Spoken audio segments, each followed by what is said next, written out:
Olá, você que acompanha Matsuda nas redes sociais, estamos de volta com mais um Matsuda em Foco. E hoje, mais uma vez, a gente recebe o engenheiro agrônomo Marcelo Ronaldo Villa, que é profissional do Departamento Técnico da Matsuda aqui da Matriz, e o nosso assunto, adubação das pastagens. Eu quero receber então aqui o nosso convidado. Ronaldo, seja bem-vindo mais uma vez. Obrigado, Alessandro, obrigado a todos aí. Ronaldo, quais são os principais objetivos quando a gente pensa em adubar a pastagem? Alessandro, quando a gente pensa em fazer adubação, a gente pensa em dar condições para as plantas desenvolverem adequadamente. Por que a gente fala desenvolver adequadamente? Porque a gente sabe que os solos, de modo geral, do Brasil são bastante pobres, são bastante neperizados, estão desgastados, então ele não tem capacidade natural de suprir a necessidade das plantas. Então, a gente faz a adubação justamente pensando em dar condições adequadas para um bom desenvolvimento e uma boa produtividade e uma boa qualidade dessa forragem. Agora, pensando nos nutrientes que a gente vai colocar ali no solo, né, nesse processo de adubação, quais são os nutrientes essenciais para o crescimento saudável, então, dessa pastagem?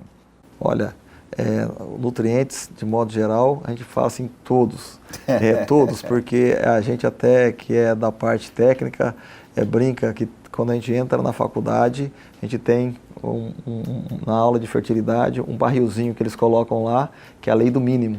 Então, o elemento que tiver em menor quantidade é o que vai limitar, independente se ele é requerido em maior quantidade ou menor quantidade.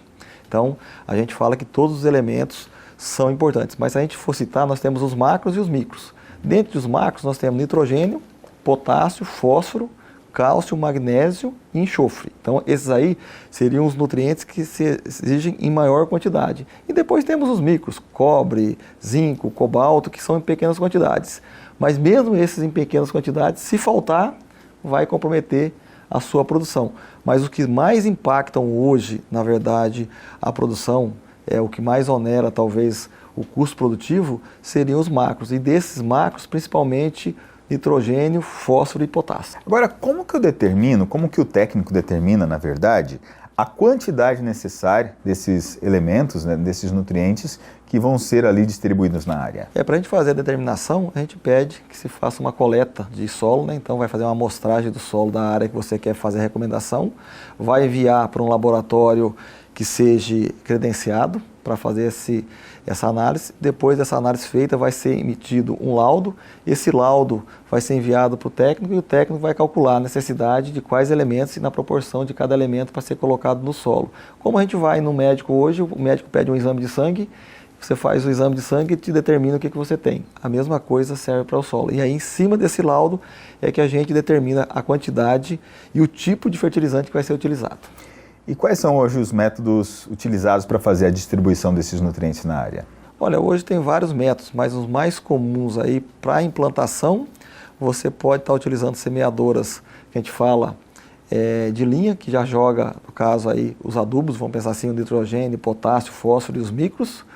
Quando a gente vai falar na parte de correção do solo, que seria colocar o calcário, aí praticamente é a lanço. Você tem hoje caminhões, calcareadeiras, tudo a lanço, você coloca ele sobre o solo e depois incorpora com arado ou com grade. E quando a gente pensa simplesmente em adubação de cobertura ou adubação com nitrogênio e potássio para poder manter a pastagem produtiva, a gente pode estar trabalhando aí também a lanço, alguns equipamentos em linha. Hoje também o aéreo com avião também é bem utilizado, drone também está sendo utilizado. Verdade. E em alguns casos aí onde a tecnologia de irrigação está presente, a gente pode colocar via fertirrigação. Agora, você comentou que quando a pastagem não está estabelecida, você faz análise de solo, então existe ali a indicação da quantidade de nutrientes para ser colocado na área.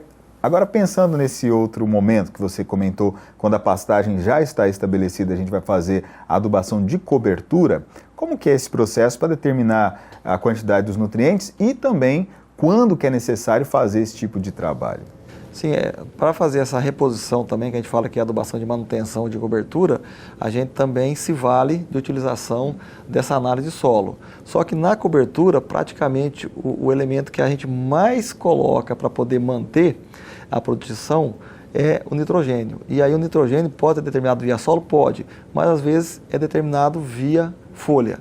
mas a gente acaba tendo, dentro da pesquisa, dentro da prática, do dia a dia, das espécies que são cultivadas, já uma quantidade mínima a ser colocada para que você tenha um desempenho muito bom. Então, é mais já nessas tabelas pré-definidas, porque o nitrogênio é um elemento que a gente fala assim que ele é muito instável, muito volátil, porque no solo mesmo, a única fonte que vai te jogar nitrogênio no sistema seria a decomposição de matéria orgânica. Se eu tiver uma matéria orgânica muito pobre no solo, automaticamente eu não vou ter praticamente quase nada de nitrogênio voltando. Então, praticamente todo o nitrogênio que eu coloco é via adubação. E essas adubações, anos e anos de pesquisa, tem alguns dados que já falam tantos quilos de N por hectare por ano que vai dar um bom resultado.